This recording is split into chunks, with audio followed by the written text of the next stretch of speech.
Ang ating pag-usapan naman ay ang about sa world. Marami pong nagtatanong kung ano ba talaga ang world.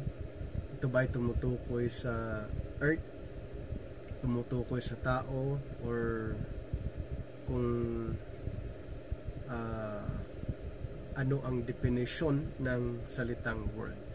Sa pagkakataong ito, pag-usapan natin ang apat na klaseng world, understanding the word world.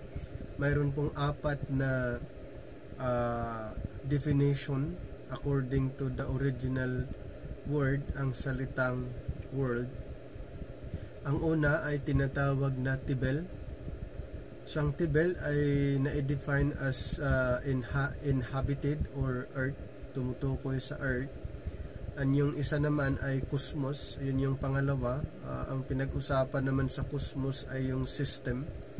And then yung ethnos, ang pangatlo ay ang ethnos, referring to a people or the inhabitants. And then yung pang-apat naman ay aeon or aion, defined as a period of time. So pag-uusapan natin ang apat na klaseng world, kung papaano ito, kasi minsan nakakalito naman pag may mabasa tayong world sa Bible ay kung wala tayong idea ay doon tayo nagkamali ng pagkakaunawa. Doon tayo nagkakamali kasi i-interpret na lang natin, unawain na lang natin sa definition na gusto natin. Pero sa pagkakataong ito ay pag-usapan natin yung apat na klaseng world. So may mga pwedeng ma-encounter po natin ng mga katanungan. Most people ask about the meaning of the world. So number one na possible na ma-encounter natin, what does the expression the world mean to you? And then, do you think of just the physical earth or which God created? Or do you think about the people of the world?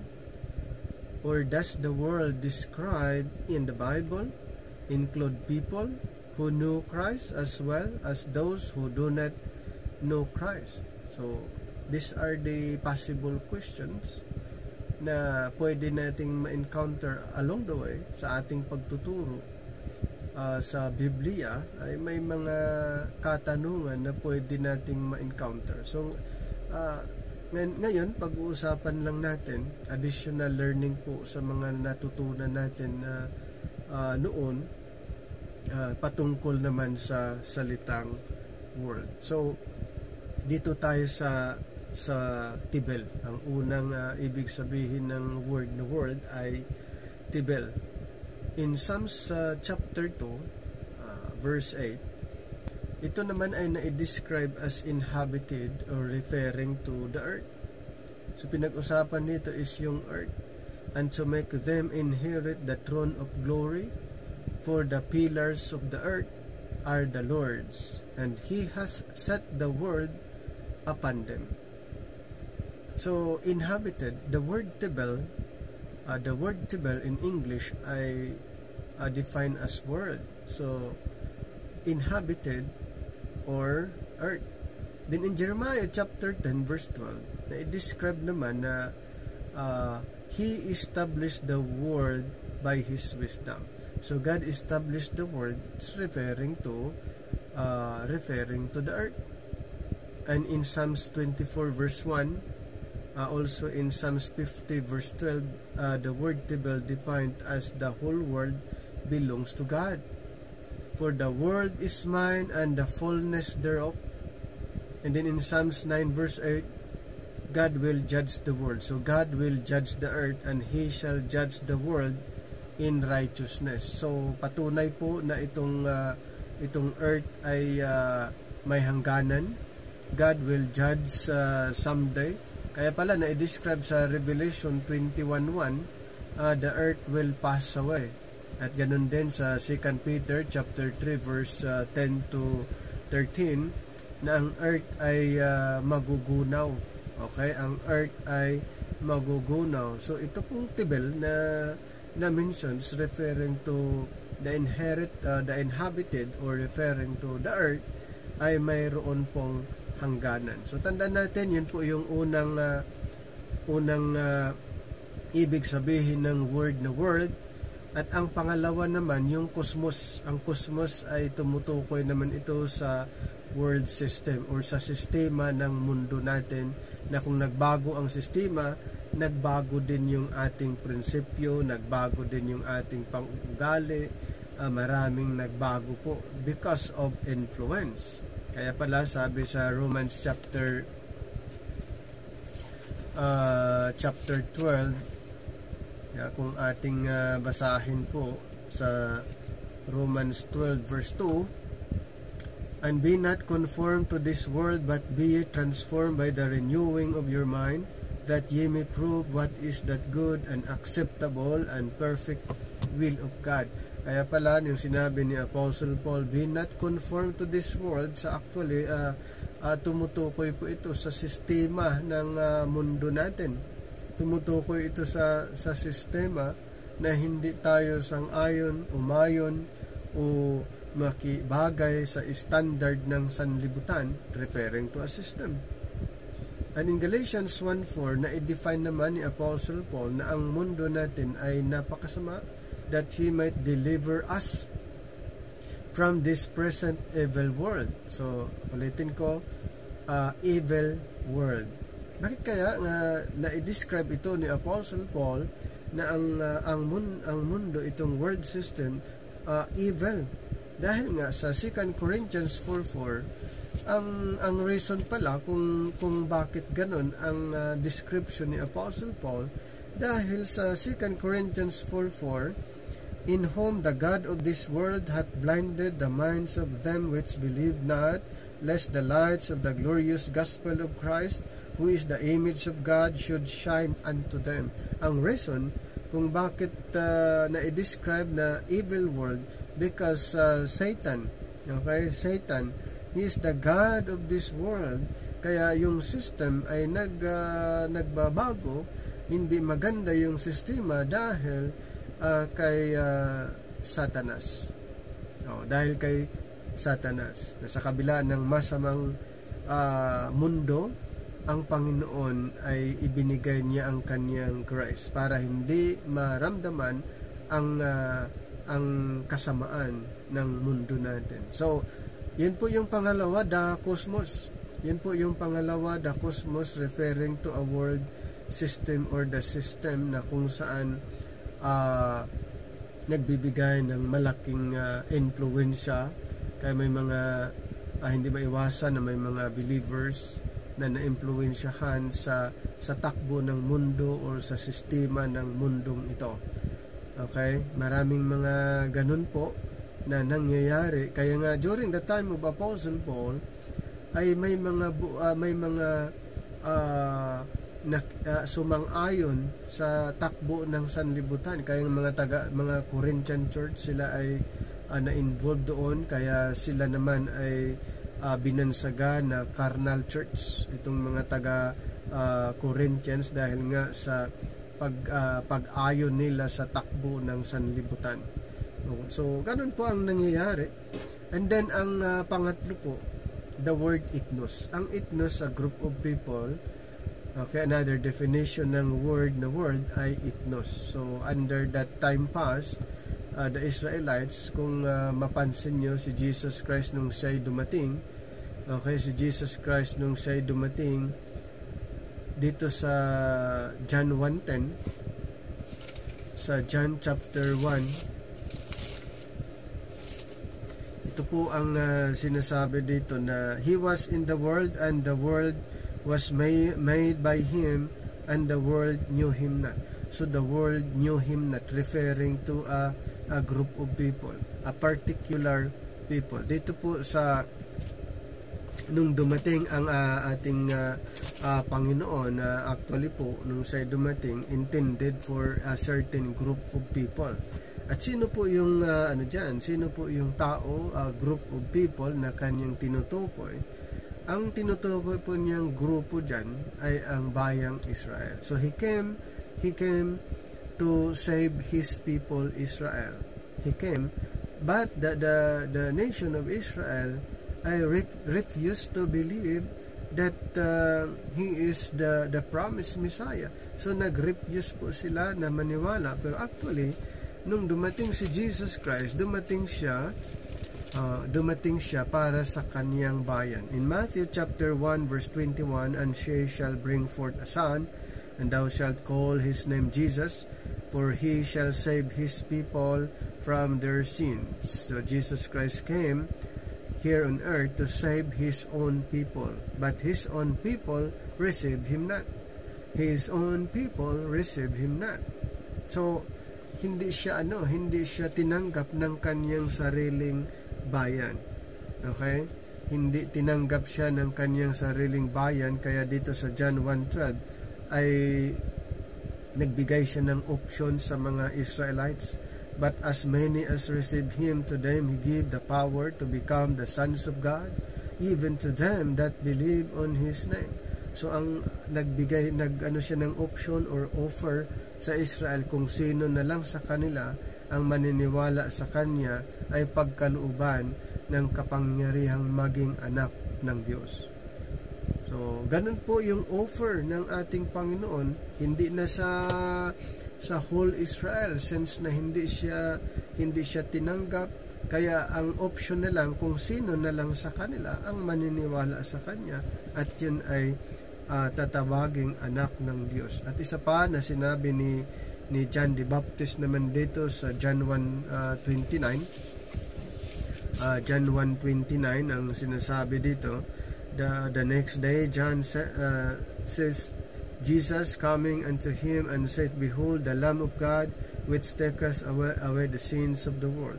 So dito naman sa pangangaral ni John the Baptist, ni John the Baptist, ay inacknowledge niya, sabi niya, "Behold the Lamb of God, behold the Lamb of God which taketh away the sins of the world." So ito po, may actually ang verse na ito ay na-misuse, ginawa po nila na message of the cross. Yung sinasabi ni John the Baptist ay ayon sa kanila ay patungkol sa cross. Actually hindi po. Okay, hindi po ito sa cross. Ito po yung sa pagbabalik ng ating Panginoon at maghahari sa Israel. At pagbabalik ang Panginoon for the second time at maghahari sa Israel, yun po yung time na he takes away the sin of Israel. So yung the word na referring here, ang salitang word na sinasabi dito ay patungkol sa certain group, a particular group, the nation of Israel. So Jesus Christ came as a Lamb of God which takes away the sin of Israel. At kailan mangyayari po yan? Sa millennium, pag siya'y naghahari. Kaya ito po, mayroong propesiya ayon sa sulat ni Daniel, dito po sa Daniel chapter 9 verse 24, 70 weeks are determined upon thy people and upon thy holy city to finish the transgressions, and to make an end of sins, and to make reconciliations for iniquity, and to bring everlasting righteousness, and to seal up the vision and prophecy, and to anoint the most holy. So pansinin po natin dito po, to finish the transgression and to make an end of sin. Kailan mangyayari? Mangyayari po ito sa pagbabalik ng ating Panginoon for the second time to establish His millennial kingdom. At ulitin ko po, kailan ma-take away ang kasalanan ng Israel pag naghahari na ang Panginoon sa kanila as a Lamb of God who takes away the sins of the world. Another verse in Romans chapter 11, the book of Romans, verse 26 to 27. And so all Israel shall be saved, as it is written, there shall come out of Zion the deliverer, and shall turn away ungodliness from Jacob. For this is my covenant unto them, that I shall take away the sins. Okay? I shall take away the sins. Kaninong kasalanan ang kanyang alisin? The sin of Israel. So, ang kasalanan ng Israel, ayon sa sinabi ni Daniel, na mayroong hangganan ang kasalanan doon sa millennium, to the end of sin, to finish transgression, and din yung sinabi naman ni John, Behold the Lamb of God who takes away the sins of the world. And then Romans 11:27, dito naman po na i-describe na Jesus Christ will take away the sins of Israel. Ayan. So another verse na isa din na makita natin yung na-mention naman sa Acts chapter 3 verse 19. Repent ye therefore and be converted, that your sins may be blotted out, and when the times of refreshing shall come from the presence of the Lord. So kung pansinin po natin, that time, the times of refreshing, so kailan ba ma-blotted out ang sin ng Israel? Ulitin ko po, in the times of refreshing. Kailan mangyayari ang times of refreshing?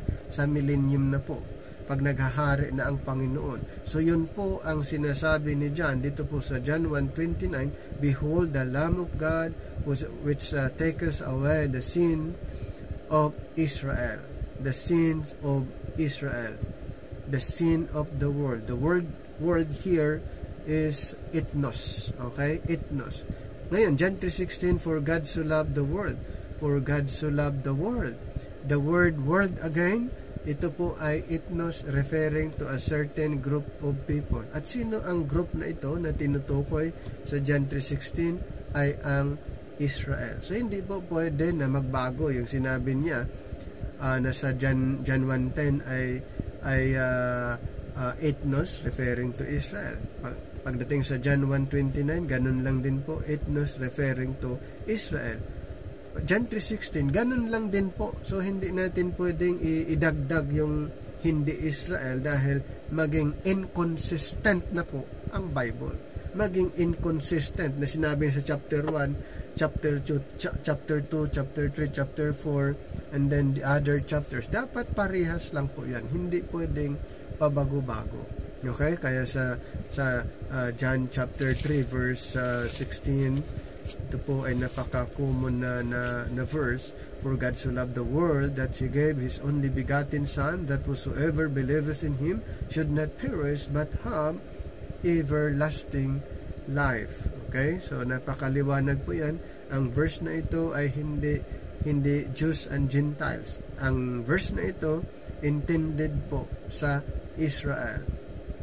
Another na patutuo po ayon sa context. During the time of Jesus Christ, He chose the 12 apostles. Okay, the 12 apostles in Matthew chapter 10. At yung mga 12 apostle na ito ay inutusan ng ating Panginoon. Ito yung sinabi niya sa verse 5 and 6. These 12 Jesus sent forth and commanded them, saying, go not into the way of the Gentiles, and into any city of the Samaritans enter ye not, but go rather to the lost sheep of the house of Israel. Pansinin po natin, kung mahal ng Panginoon, including the Gentiles, bakit dito po sa Matthew 10 ay go unto the lost sheep of Israel? Go unto Israel. Hindi naman pinagbilinan na huwag kayong pumunta sa mga Gentiles. Okay, ang tanong, ang Matthew 10 ba ay nung nagsasalita si Jesus Christ dito sa Matthew 10 before His death o after His death? Before His death. Yung sinabi ba ang John 3:16 after His death o before His death? Before His death. Therefore, kung before His death, nung sinabi niya na go not into the way of the Gentiles, at nung sa John 3:16 ay iisang account lang po yun, hindi po ibang account ang John 3:16 at yung Matthew 10, iisang context lang po ito nung ang Panginoon ay nandito at nagtuturo. So hindi po pwedeng i-interpret na Jews and Gentiles. Alam niyo po ang interpretation na Jews and Gentiles during the time of Apostle Paul. Pero during John 3:16, hindi pa po Jews and Gentiles. Bakit? Dahil sa time na ito, may separation pa. Jews and Gentiles ay may distinction. Unlike during the time of Paul, Jews and Gentiles alike. Ano pa? In Matthew 15:24, even the Lord Jesus Christ, he was ministering only to the lordship of Israel. And in Romans 15:8, ganun din, Jesus Christ was a minister to Israel. So napakalinaw po yan. Ethnos. Ang word dito po, ethnos, referring to a certain group of people before the death of Christ. Pero after His death, alam niyo po, ang ethnos ay mayroong tinatawag na additional meaning. Okay, mayroon pong naidagdag. Okay, after the death of Christ, ano po, ang Jews and Gentiles ay kasama. Okay, kaya nga yung inutusan ang apostles after the resurrection of Jesus Christ, go unto all nation, the world. So referring to ethnos. And then ang ipapangaral nila, kingdom. Pero still may distinction. Pero sa time ni Apostle Paul, in the But Now program, ang Israel and Gentiles alike, Jews and Gentiles alike. So ethnos, Jews and Gentiles alike during the time of Apostle Paul. In Romans 10:12, for there is no difference between the Jew and the Greek. So wala na pong distinction under the But Now program. So the word world during the time of Apostle Paul, composed of Jews and Gentiles alike, equal footing. There's no difference, unlike compared to the ministry of the apostles, ay hindi po equal ang Israel and Gentiles. In Galatians 3:28, there is neither Jew nor Greek. Wala na din pong distinction. Romans 1:16, everyone that believeth, to the Jew first and also to the Greek. And then 2 Corinthians 5:18-20, God was in Christ reconciling the world. So under the dispensation of the grace of God, Jews and Gentiles alike. So outside this program, mayroon pong distinction. Jews and Gentiles, mayroon pong distinction. Pero ang word world dito po sa time na ito, sa time ni Apostle Paul, Jews and Gentiles alike. So parehas po ang Israel and Gentiles sa panahon natin ngayon. Pero yung na-mention na world, depende po kung ano ang paggamit. Ito ba'y tumutukoy sa inhabited earth, or tumutukoy sa system, or referring to people. So ang pang-apat naman is the aeon. Ang aeon ay defined as long period of time. During a long period, thus there was a time before the aeons, and the aeonian period is finite. So ano po ang mga example po natin dyan? Sa Matthew 28:19, and lo, I am with you always, even unto the end of the world. So the end of the world here is a period of time. Hindi po ito tumutukoy sa earth, sa system, or sa ethnos. Ito na may tumutukoy sa period of time. Okay, the word aeon, ang ibig sabihin world, a period of time. At may mga mababasa pa tayong iba dyan. Okay, tumutukoy sa time to come. Time to come, or world to come. In Matthew chapter 10:30, ganun din po sa Luke 18:30, world to come, or age to come. So yun po yung pang-apat po sa salitang world dito po sa Bible.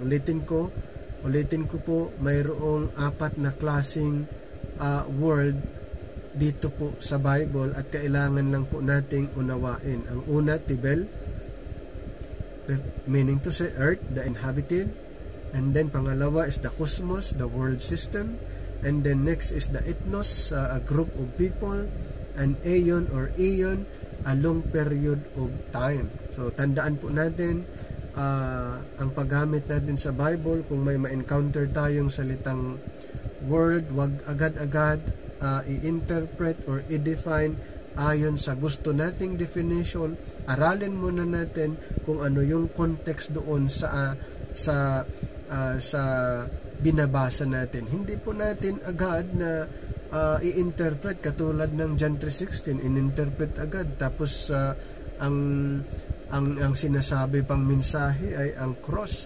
Alam niyo po, sa John 3:16, hindi pa namatay ang ating Panginoon, kaya hindi siya pwedeng sasabihin natin na yung John 3:16 ay message is cross. Hindi po.